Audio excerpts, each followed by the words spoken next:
Good day, everyone. Welcome to Literature and English class. Oluwaseun Oyeleye is my name, representing Edu Media Africa. The goal is to reach every senior secondary school student preparing for the West African Senior School Certificate Examination. In this lecture, we'll discuss African poetry, and the title of the poem is Anvil and the Hammer by Kofi Awuna.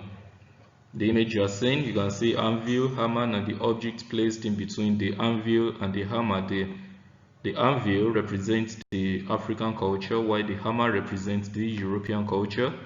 The object in between represents the Africans who get exposed to the Western culture continually. The lesson objective, you are expected to know how to read the poem by the end of the lesson, to explain the theme of synergy of two dissimilar cultures in the poem, and to explain the poet's description of African tradition and environment, and entirely, you should know how to analyze the entire poem. This is the poem Anvil and the Hammer by Kofi Awuna, caught between the anvil and the hammer in the forging house of a new life, transforming the pangs that delivered me into the joy of new songs. The trapping of the past tender and tenuous, woven with fiber of sisal and washed in the blood of the goats in the fetish hut, are laced with the flimsy glories of paved streets. The jargon of new dialectic comes with the charisma of the perpetual search on the outlaw's heel.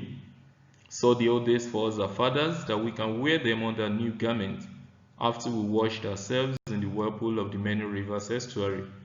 We hear their songs and rumors every day. Determined to ignore these, we use snatches from their tunes, make ourselves new flags and anthems, while we lift high the banner of the land and listen to the reverberation of our songs in the splash and moan of the sea.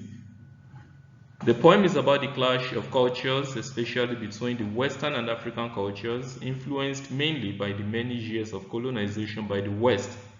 The image you are seeing on the left-hand side is an anvil that is symbolic of the African culture, while the one on the right-hand side is a hammer, symbolic of Western culture.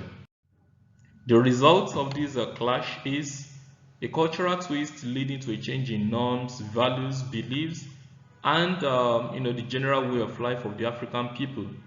The poet says that he's caught between the anvil and the hammer in the forging house of a new life. The image you are seeing depicts a blacksmith workshop, and of course, before an object can be carved, that object needs to first undergo heat process, and this explains the pain that the poetic persona passes through in that transformation process in his exposure to the Western culture.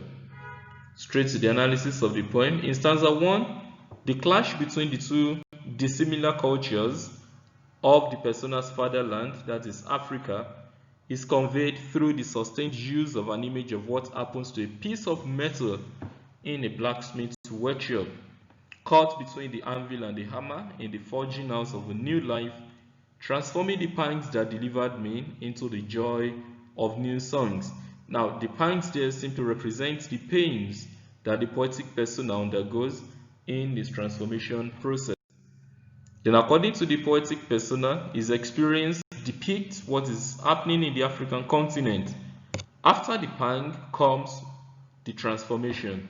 Then the persona appears ready to accept the reality of change, but he is not willing to jettison or discard the lofty African tradition. And just as the anvil and the hammer work to shape a new piece of metal, the poet opinionates that rather than abandon the African culture, Western ideas could be used to refine the African traditions to create a new Africa. From the images there, the poet describes typical African traditional environment in the second stanza of the poem.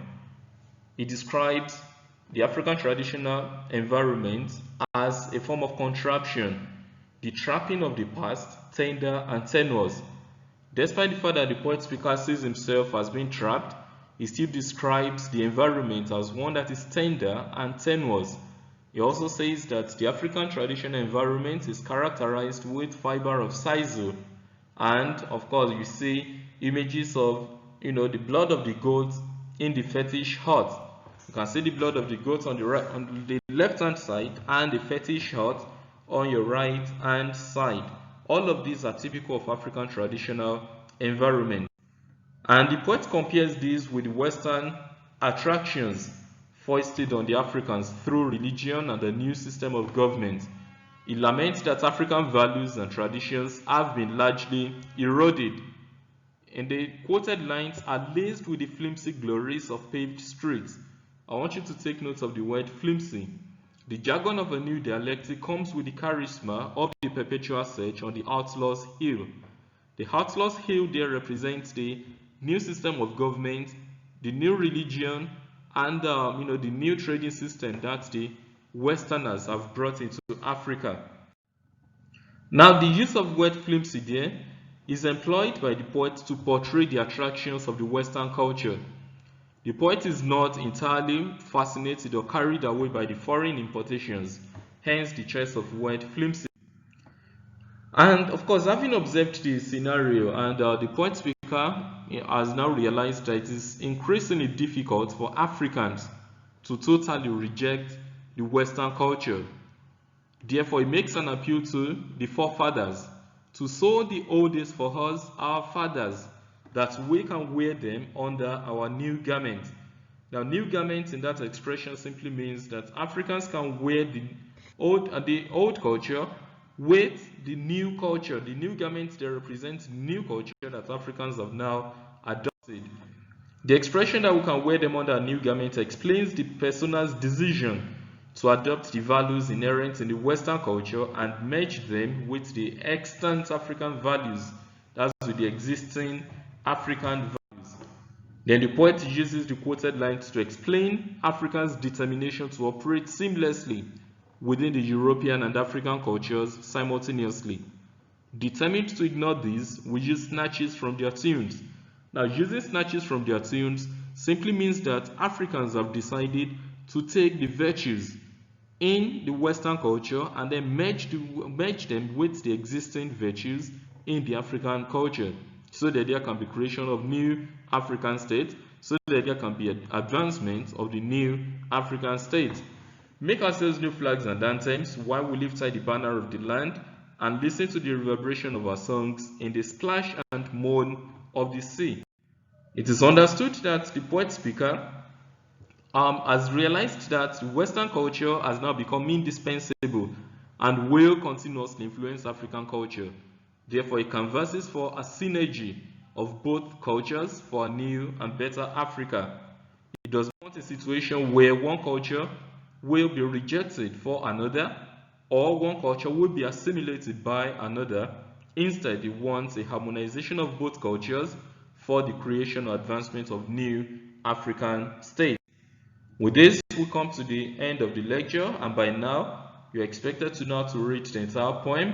So you're expected to know how to explain the synergy of two dissimilar cultures in the poem, to explain the poet's description of African traditional environment, and to analyze the entire poem. These are the reference materials. I want you to always consider this. Obviously, this poem is needed by the current SS3 students who will be writing their West African examination, council exam very soon. And of course, the SS2 students too will need this for their GCE. Now, we always want to get feedback from you, and you can reach Edu Media Africa on Facebook. You can check the page, facebook.com/EduMediaAfrica. You can reach us via Gmail, edumediaafrica@gmail.com, and you can telephone us on 070-3196-7908. See you next time. Bye bye.